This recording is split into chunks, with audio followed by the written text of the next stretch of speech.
Hello everyone, Rachel Wainaina here and welcome back to another episode of Filmmaking 101 with Rachel Wainaina. And today I just want to cover the topic Filmmaking 101 where we're going to be talking about no-budget films. Is it possible to make a no-budget film?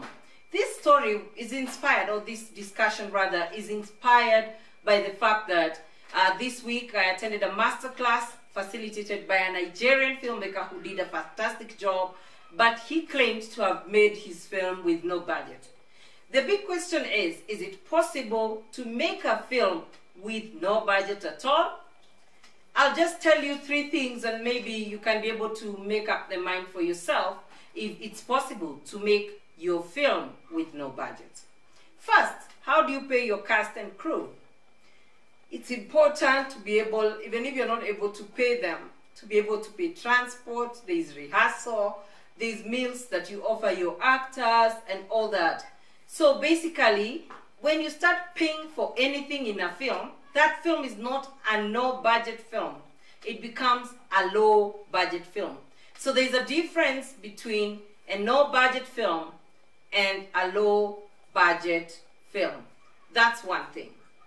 Now, I'm going to talk to you about the second thing because I plan to make this video very short.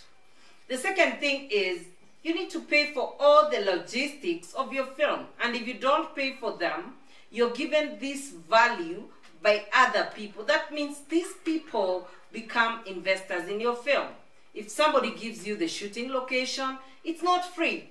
They've given you a shooting location which is worth some money. So it's important for you to be able to calculate your value and just know that that is your budget funded in kind. There's a difference. When somebody funds you in kind, it doesn't mean that you made the film for free, that you made the film not spending anything.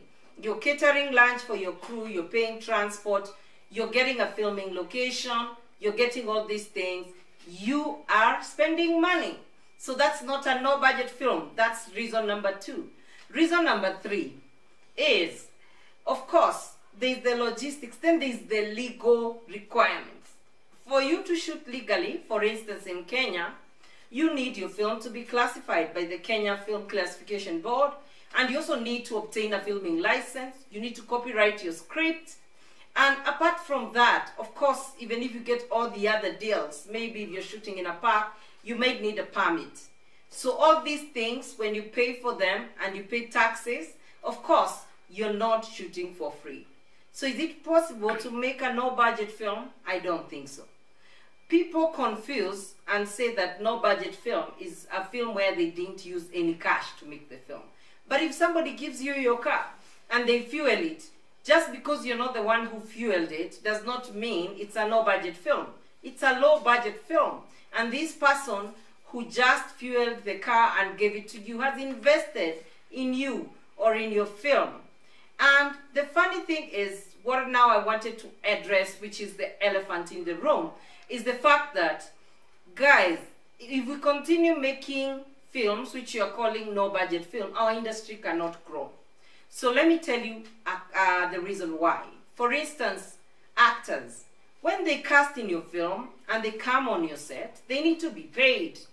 So actors need to be paid so that they can go and sustain their families. Production designers, let's talk about set designers. So if we were all to make no budget film because we have passion for filmmaking, then all these people will be jobless. So there's a way people actually manage to make films and to get money to make films.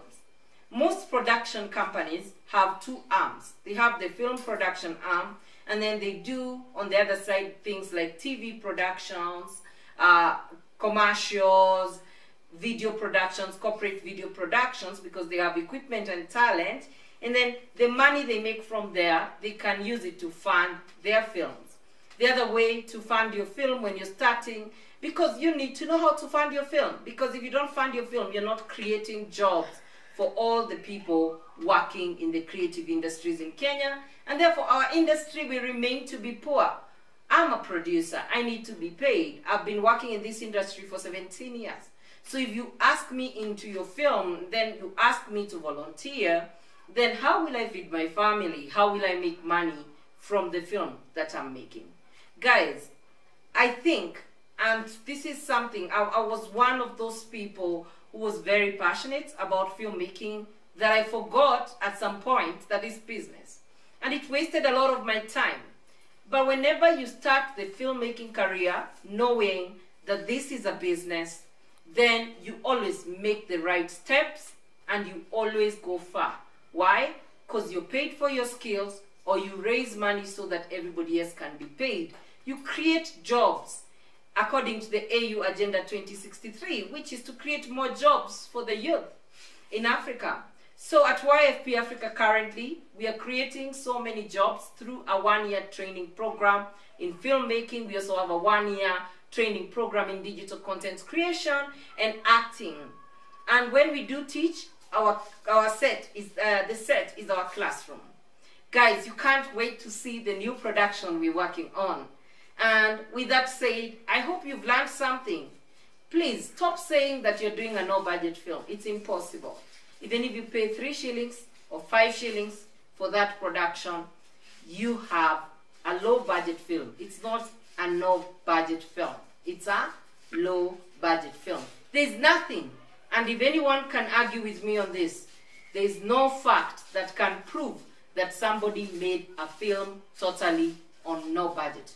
If I give you my camera, if I give you my lights, those are worth money. If I give you my time, it's worth money. So you need to put that in your budget and say, my production was a low budget film. So thank you very much, everybody, for your support. You've been supporting my channel. Subscribe, hit that notification bell if you like the content that I give you, so that you can get reminders whenever I do post new content. And guys, please, please, please, remember to engage with me on the comment section. Leave me a comment, a bad comment, a good comment. All comments are welcome. And give me a thumbs up if you like the content. Give me a thumbs down if you don't like the content. The most important thing is the feedback. And just to remind you, this channel is not for me, it's for you. And I look forward to giving you more filmmaking tips and digital content creation tips. Guys, keep it right here. Rachel Wainaina, the filmmaking one-on-one segment. See you next time. Cheers.